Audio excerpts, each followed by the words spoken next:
Assalamualaikum warahmatullahi wabarakatuh. WSM News kembali hadir menjumpai Anda.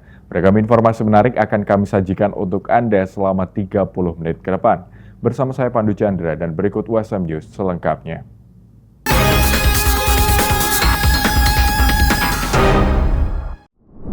Menjadi apresiasi Lembaga Layanan Pendidikan Tinggi Wilayah 6, berbagai penghargaan turut diberikan bagi perguruan tinggi dalam gelaran Anugerah LL Dikti Wilayah 6 tahun 2024.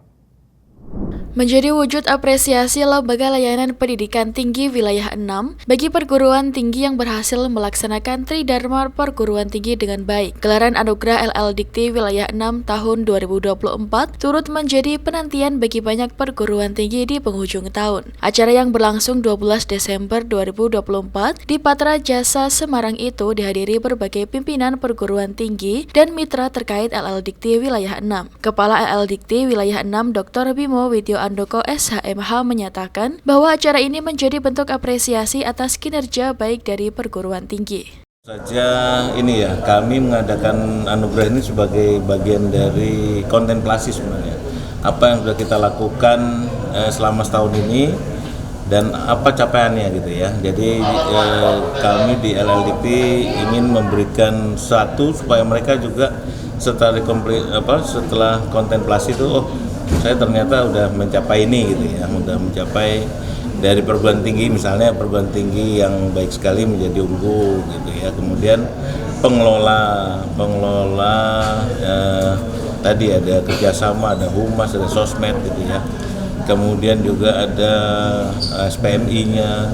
Nah itu kami ingin berikan satu apresiasi yang akan menjadi pendorong mereka untuk juga terus berkembang dan ini baik gitu ya, menuju transformasi pendidikan tinggi di wilayah Jawa Tengah yang lebih baik. Ini akan saya jaga ini walaupun emang sulit ya di masa sekarang dengan adanya pergerakan di dunia seperti ini, informasinya juga cepat. Ini tentu saja mensinkronis dengan regulasi yang ada. Dalam acara itu, berbagai perguruan tinggi mendapatkan apresiasi atas penyelenggaraan Tridharma terprogresif. Universitas Semarang turut meraih anugerah sebagai perguruan tinggi swasta pelopor pelaksanaan kegiatan Bursa Kampus Merdeka Mandiri serta PTS dengan pengelolaan Abdimas terprogresif. Melalui gelaran itu, LL Dikti Wilayah 6 terus berusaha untuk mendampingi perguruan tinggi dalam peningkatan mutu, baik dari segi pendidikan, tendik, hingga administrasi. Universitas Semarang kembali menorehkan prestasi dengan menyandang 2 penghargaan bergengsi dari LL Dikti Wilayah 6. Atas capaian ini diharapkan dapat menjadi pemantik menuju USM unggul. Universitas Semarang meraih anugerah sebagai perguruan tinggi swasta dengan pengelolaan Abdimas terprogresif. Penghargaan itu diberikan dalam gelaran Anugerah LL Dikti Wilayah 6 tahun 2024 yang berlangsung di Hotel Patra Jasa Semarang 12 Desember 2024. Tak hanya itu, USM turut dinobatkan sebagai PTS pelopor pelaksanaan kegiatan Bursa Kampus Merdeka Mandiri LL Dikti Wilayah 6. Atas raihan prestasi itu, Rektor Universitas Semarang Dr. Supari STMT menyatakan bahwa torehan hasil ini menjadi prestasi baik hasil sinergi keluarga besar USM. USM menerima 2 penghargaan, yaitu penghargaan sebagai perguruan tinggi swasta pelopor kegiatan Bursa Kampus Merdeka Mandiri dan penghargaan sebagai perguruan tinggi swasta dengan pengelolaan pengabdian kepada masyarakat yang terprogresif. Ini tentu saja menjadi sebuah kebanggaan untuk USM dan terima kasih kepada LL Dikti yang memang memonitor perguruan tinggi swasta dan perguruan tinggi negeri di Jawa Tengah. Penghargaan ini sekaligus sebagai bukti bahwa usaha-usaha keluarga besar USM ini juga diamati oleh pemerintah dan ini karya kita bersama. Keberhasilan USM menyandang 2 anugerah itu diharapkan dapat menjadi pemantik untuk terus meningkatkan kualitas mutu dan layanan yang dimiliki dalam penerapan Tridharma Perguruan Tinggi. Kepala LL Dikti Wilayah 6 Dr. Bimo Widyo Andoko SHMH turut berharap capaian hasil ini dapat menjadi penyemangat untuk mencapai USM unggul. Ketika kita berikan anugerah, tentu saja ini menjadi penyemangat untuk terus bergerak, terus maju menuju unggul tadi. Ini kan unggul itu kan bisa kita siapkan, kita desain ya. Dengan capaian USM ini ada pertambahan guru besar, mudah-mudahan itu bisa tercapai. Dan juga dalam hal pengelolaan ke depannya juga USM saya harapkan juga bisa lebih baik lagi untuk meningkatkan daya saingnya di antara teman-teman di LLDT lainnya. Kalau di LLDT Jawa Tengah kan kita prinsipnya bukannya persaingan tapi sharing resource gitu ya. Itu saja nanti bisa menjadi momen bagi USM untuk terus bergerak, terus maju mencapai universitas unggul. Dalam rangka peningkatan kualitas, LLDikti Wilayah 6 melibatkan berbagai pihak untuk mengevaluasi kinerjanya. Melalui Forum Konsultasi Publik Standar Pelayanan Publik, Lembaga Layanan Pendidikan Tinggi Wilayah 6 terus berupaya meningkatkan kualitas layanan dengan melibatkan penyelenggara, stakeholder, pengguna layanan, serta media massa. Dalam forum tersebut, LLDikti Wilayah 6 mengevaluasi kinerjanya dalam kurun waktu 1 Januari hingga 30 November 2024. Kepala LLDikti Wilayah 6, Dr. Bimo Widyo Andoko SHMH menyatakan bahwa pihaknya sangat mendukung forum itu agar dapat menginventarisasi masalah yang timbul di layanannya. Saya sebagai kepala lembaga tentu saja sangat mendukung dan mendorong adanya kegiatan untuk kita mengevaluasi layanan publik di LLDikti Wilayah 6 ya. Ini kan pesertanya selain dari kami di LLDikti Wilayah 6 juga kita libatkan perguruan tinggi ya Mas Agung, perguruan tinggi dan media untuk mengevaluasi ini sebenarnya, menginventarisasi apa aja yang masalah-masalah dalam layanan kita, kemudian membuat satu strategi nantinya dan bagaimana nanti mencapainya. Ini tentu saja satu rangkaian kegiatan yang menurut saya harus kita lakukan di setiap kali cycle di tiap tahun ya, supaya di awal tahun kita bisa melaksanakannya dengan lebih baik. Peningkatan layanan menjadi target yang terus ditingkatkan oleh LLDikti Wilayah 6. Pada tahun 2021, hasil survei kepuasan masyarakat telah mencapai angka 88,22% saat mendapatkan WBK. Capaian ini telah memenuhi standar baik. Pada tahun 2022 mengalami progres yaitu 88,45%. Lalu pada tahun 2023 turun menjadi 87,56%. Dengan permasalahan sistem salah satunya adalah kebijakan yang berubah-ubah. Bimo menyatakan sinergi dengan pusat menjadi modal yang kuat untuk dapat menyediakan layanan yang maksimal. Menurut saya kita kan sekarang tantangannya pada regulasi ya. Regulasi itu kan membuat jadi semacam turbulence, semacam goncangan gitu ya, goncangan. Nah ini kalau misalnya kita belum dapat insight dari kementerian, tentu saja goncangannya belum bisa kita sinkroniskan. Tapi kalau insight-nya dari kementerian bagus, biasanya kita langsung bisa bisa kita sesuaikan dan ini akan menjadi lebih bagus lagi, nggak ada goncangan lagi. Ini biasanya kan ada pertanyaan segala macam, beberapa regulasi masih sifatnya kayak gitu, mungkin itu yang mengganggu layanan kita. Tapi apabila kita udah punya insight dari sana, dari pusat, ini akan bisa lebih baik lagi. Petugas gabungan dari kepolisian dan dinas terkait menggelar rem cek dan tes urin bagi pengemudi dan kenaik bis di sejumlah perusahaan otobus Kabupaten Jepara, Jawa Tengah. Tes ini dilakukan untuk mencegah terjadinya kecelakaan lalu lintas saat libur tahun baru karena positif awak bus menggunakan narkoba. Selain itu, juga untuk mengecek kesehatan di setiap awak bis. Petugas gabungan yang terdiri dari Satuan Polisi Lalu Lintas, Dokter Kepolisian, dan Dinas Perhubungan Kabupaten Jepara, Jawa Tengah melakukan tes urin dan cek kesehatan secara mendadak yang dilakukan di sejumlah perusahaan otobus secara acak. Untuk saat ini dilakukan di PU BJU Kecamatan Tahunan, Jepara. Kegiatan ram cek bersama dinas terkait ini dalam rangka menyambut libur Natal 2024 dan Tahun Baru 2025. Harapan dengan adanya kegiatan ini bisa menjadi salah satu pencegah kecelakaan kecelakaan lalu lintas. Pasalnya saat libur Natal dan Tahun Baru dipastikan akan ada lonjakan kenaikan penumpang yang menggunakan moda transportasi darat. Kasat Lantas Polres Jepara AKP Dionisius Yudi Kristiano menyatakan, selain melakukan cek kesehatan bagi awak bus, pihaknya juga mengecek seluruh kesiapan armada yang nantinya akan beroperasi saat libur Natal dan Tahun Baru, seperti mengecek alat pemadam kebakaran, alat pemecah kaca, pintu darurat, serta kelengkapan bus lainnya. Terima kasih rekan-rekan. Jadi hari ini kami dari Polres Jepara bersama dengan rekan-rekan dari Dinas Perhubungan melaksanakan kegiatan ramcek. Ini adalah suatu kegiatan rutin yang setiap tahunnya kita laksanakan, terutama menjelang perayaan Hari Raya.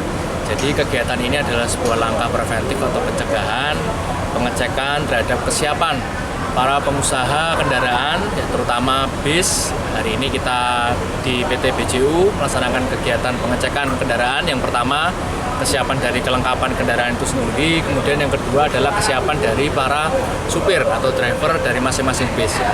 Kita lakukan pengecekan kesehatan, kemudian juga melaksanakan pengecekan terhadap surat-surat mengemudi dan juga surat-surat kendaraan. Ya. Jadi hari ini kegiatan ini nanti tidak hanya kita laksanakan di PT BJU saja, tapi kami juga akan melaksanakan kegiatan di terminal untuk mengecek terkait dengan angkutan bus yang ada di sana, kemudian juga beberapa pangkalan truk yang nantinya rekan-rekan dari perusahaan-perusahaan bis ini pada saat kegiatan Hari Raya tentunya akan banyak kegiatan dari dalam kota maupun luar kota, sehingga harus kita laksanakan kegiatan ramcek untuk menghindari nanti terjadi hal-hal yang tidak diinginkan ketika di jalan. Demikian. Dalam pengecekan kali ini, seluruh awak bus dalam keadaan sehat semua dan bebas dari obat-obatan terlarang. Namun pihaknya akan terus melakukan pengecekan sampai nanti operasi lilin candi selesai. Mengingat Kota Ukir menjadi salah satu tujuan wisata saat libur Natal dan Tahun Baru. Dari Jepara, Jawa Tengah, Eni Ayu Lestari melaporkan. Sejumlah harga sayur mayur di Pasar Induk Purwodadi, Grobogan, Jawa Tengah mengalami kenaikan menjelang perayaan Natal dan Tahun Baru 2025. Kenaikan harga ini sudah terjadi sejak sepekan terakhir dan diperkirakan masih akan berlanjut. Harga sayuran seperti bawang merah, bawang putih, cabai mengalami kenaikan di Pasar Induk Purwodadi. Kenaikan ini diakibatkan akan datangnya Hari Natal dan Tahun Baru 2025 serta dikarenakan faktor cuaca. Salah seorang pedagang sayur di pasar tersebut mengatakan bahwa harga sayur mayur seperti bawang merah kecil dari Rp20.000 per kilogram menjadi Rp25.000 per kilogram. Sedangkan bawang merah besar dari Rp25 per kilogram menjadi Rp35.000 per kilogram. Sedangkan cabai rawit dari harga Rp17.000 per kilogram menjadi Rp20.000 per kilogram. Sedangkan cabai merah dari harga Rp16.000 per kilogram menjadi Rp20.000 per kilogram. Selain itu, minyak dan tepung juga mengalami kenaikan dan kenaikan ini sudah berlangsung hampir 2 pekan. Seperti bawang merah, bawang putih, Mas. Itu seperti brambang bawang, bawang merah, bawang putih. Berapa ke berapa, Bu? Dari harga Rp20.000 sampai Rp25. Bawang merah, Bu, ya? Yang kecil, yang tanggung itu naik besar sampai Rp35. Terus? Nek seperti cabai rawit itu dari Rp17.000 sampai Rp20.000. Terus lombok merah Rp16.000 sampai sekarang Rp20.000 lebih. Terus? Sejak kapan, Bu, kira-kira itu, Bu? 2 minggu, Mas. 2 minggu. Penyebabnya apa, Bu? Ya karena menjelang hari Natal juga tahun baru. Ya itu toh, Mas. Ya ada yang kurang. Maksudnya maunya belinya 5 kilo jadi 2 kilo. Jadi dikurangi. Lihat pasarnya, maksudnya kekuatan yang beli. Untuk omset sendiri, Bu, gimana, Bu? Omsetnya ya keadaan pasar ini, Mas. Banyak pasar jadi ya rada bagaimana. Gimana, Bu, untuk saat ini, Bu? Saat ini ya sementing disyukuri di jalan. Dengan naiknya harga cabai dan harga bawang mengakibatkan para pembeli terpaksa mengurangi jumlah pembeliannya dikarenakan harga-harga yang naik menjelang Natal dan Tahun Baru. Yang naik apa aja, Mbak? Kebutuhan sayuran? Lombok, kentang, ini naik semua, Mas. Dari berapa ke berapa, Mbak? Brambang yang besar 36. Yang besar 36, yang kecil ada 25, ada 20. Harganya lain-lain tuh, Mas. Nggak bisa tinggal. Oh, cabai, Mbak? Naik cabai, yang merah sekarang 25, yang rawit 25. Sebelumnya? Naik semua. Apa? Sebelumnya berapa ke berapa? sebelumnya ya enggak 20, 18, nah ini banyak. Kalau naik seperti ini, pembeliannya dikurangi atau enggak, Mbak? Kurang bedanya dikurangi tuh Mas, kan mahal. Biasanya berapa kilo ke berapa kilo, Mbak? Ya mungkin 10 ya 8, 7 gitu tuh Mas. 7 bijian lah Mas, kalau ada orang beli ya alhamdulillah gitu tuh Mas. Biasanya omsetnya berapa ke berapa, Mbak? Apa? Omset. Nah omset sedikit-sedikit Mas, paling ya 5 kilo, 7 kilo enggak Mbak? Hujan lebat selama 2 jam di wilayah Serondol, Tembalang, Semarang berimbas pada jebolnya tanggul Sungai Tunggu Meteseh, Tembalang. Banjir mengenangi 5 RW di Kelurahan Meteseh, salah satunya RW 29 Meteseh, dan sebuah masjid yang ikut terendam. Ketinggian air mencapai 50 cm dan bervariasi. Banjir menerjang RW 9, 20, 21, 29, sementara di area Blok H dan air masuk ke Masjid Al-Muhajirin. Setidaknya ada sekitar 100 rumah warga terdampak di RW 29 Meteseh. Banjir di malam hari ini mengagetkan warga yang bersiap beristirahat. Meski demikian, area 5 RW ini kerap dilanda banjir saat curah hujan tinggi. Warga terlihat membendung air agar tidak semakin parah memasuki rumah. Warga juga terlihat bergotong royong menjaga banjir agar tidak semakin parah menerjang Masjid Al-Muhajirin Meteseh. Selain karena buruknya sistem drainase, banjir kali ini yang menerjang kawasan Meteseh juga diakibatkan karena pendangkalan di saluran air pemukiman. Pemerintah kota diharap segera memetakan titik banjir yang bertambah ke kawasan Semarang atas Semarang. Ya memang air itu terlalu over, meluap gitu. Jadi yang enggak tertampung. Cara mengatasinya memang terlalu over sungainya itu. Terlalu over. Ini tadi debit hujannya cukup tinggi ya Pak dari jam? Tapi sebetulnya kalau dari awal sudah bisa tertangani tadi ya enggak sedemikian lah. Oke. Untungnya ini berapa rumah terdampak ini Pak? Lumayan ya? Terdampak 1, 2, 3, 4. Ya, ada 5 RT ya, yang lain. Oke. Semoga selekas surut. Pak Chandra matur nuwun.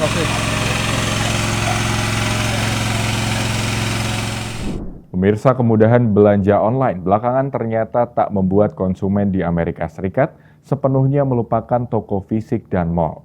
Bahkan analis mencermati retail fisik melakukan comeback pasca pandemi dan bersaing ketat untuk menarik kembali konsumen.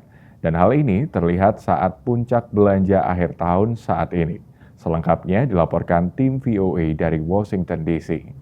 Informasi ini sekaligus menutup perjumpaan kita di hari ini. Saksikan terus USM News hanya di USM TV. Saya Pandu Chandra dan seluruh kru yang bertugas pamit undur diri. Terima kasih. Wassalamualaikum warahmatullahi wabarakatuh. Menjelang Natal dan Tahun Baru, toko-toko fisik di Amerika Serikat kembali ramai didatangi pembeli yang disibukkan dengan belanja hadiah Natal untuk keluarga dan teman. I usually shop online. That's typically me. But I wanted to actually pick out things by hand, see if I find things if it suits somebody, then I'll grab it. Yeah, I like being able to go and see the product in person and everything. Sometimes you buy it online and then it's not what you it's cracked up to be. So even if it's a good price, you may not realize, or you may realize you don't want it. I don't feel it as crowded as it normally was. I'm not fighting anyone to get in. So, I think this year is a little, it's not as busy, but it is still pretty busy though. Di tengah persaingan ketat dengan toko online dan juga sesama retail fisik, retail menyiapkan beragam penawaran eksklusif. Gift wrapping services, buy online, pick up in store is another way that customers that maybe they want to look online, make sure that it's available, and then they can pick it up in the store and come into the mall to get it. So retailers and shopping centers know that you can shop anywhere, you can choose to shop online, but it's about doing those fun things in store that make the shopping experience truly special. Setelah sempat terhempas selama pandemi COVID, toko fisik kini kembali diminati menurut pengamat retail. Most shopping still occurs in America inside of a store. Yes, there are lots of people who are shopping online, but we're still seeing greater than 80% of all sales in retail happen inside of a store. So what we like is this convenience factor. We like to shop a little bit online, we like to shop a little bit in store, sometimes we like to shop online, pick it up in store. Kelompok usia yang paling meminati toko fisik justru generasi termuda. This holiday, expect to see more young people out shopping. We're seeing upwards of 89% of young people between 18 and 24 going shopping. This includes things like going out to eat with friends, going shopping, maybe going to see that big blockbuster movie. All of these things together in one experience as a social activity. Pada awal musim belanja akhir tahun, sekitar 197 juta warga Amerika Serikat berbelanja, melampaui perkiraan Federasi Retail Nasional. Sekitar 126 juta diantaranya berbelanja di toko fisik, melampaui jumlah konsumen yang belanja online dan peningkatan sekitar 5 juta orang dibandingkan tahun sebelumnya. Federasi Retail Nasional memperkirakan total penjualan akhir tahun mulai November hingga akhir Desember bakal melebihi total penjualan tahun sebelumnya, yaitu sebesar 2,5 hingga 3,5% lebih tinggi dibandingkan penjualan 2023. Dari Washington DC, saya Nova Purwadi dan tim VOA.